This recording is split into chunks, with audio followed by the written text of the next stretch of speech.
Welcome to our weekly World Climate Change News.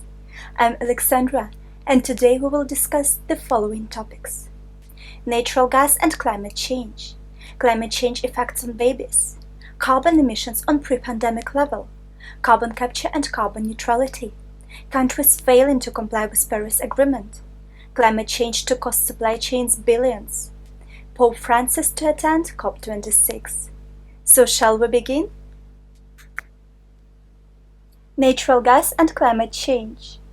Executives across the oil sector urged politicians to recognize that natural gas should be part of the response to climate change.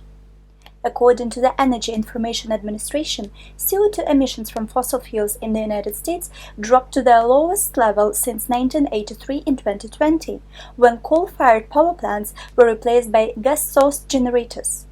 Ultimately, gas can help provide energy efficiency while also reducing carbon emissions caused by the combustion of other fossil fuels like coal and oil. Climate change effect on newborn babies.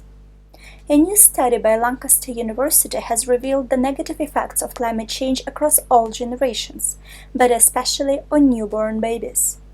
Researchers found that Amazonian mothers exposed to extreme rainfalls and floodings are liable to have babies smaller and less developed due to premature birth, affecting them for the duration of their lives. These so-called rainfall shocks are disproportionately affecting rural communities in Amazon rainforests.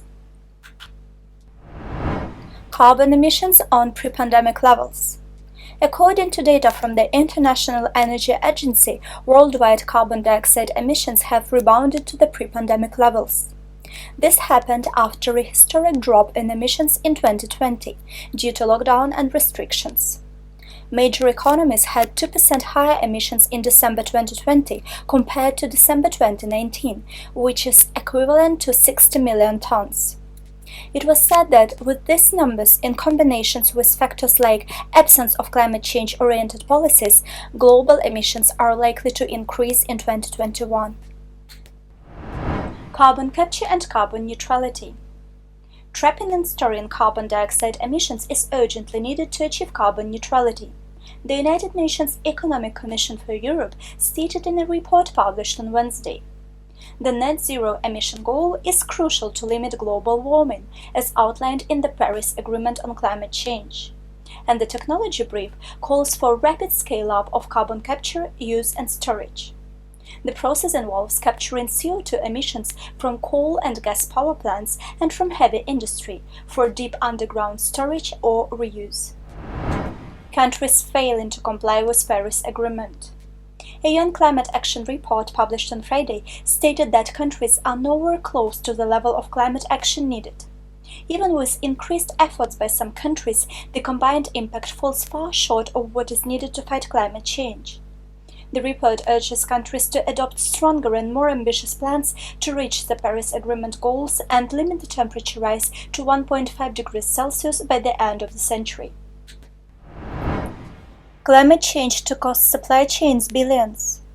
Environmental charity CDP has found that the environmental risk to companies' supply chains will cost up to 120 billion within the next 5 years, as it states in its 2020 supply chain report.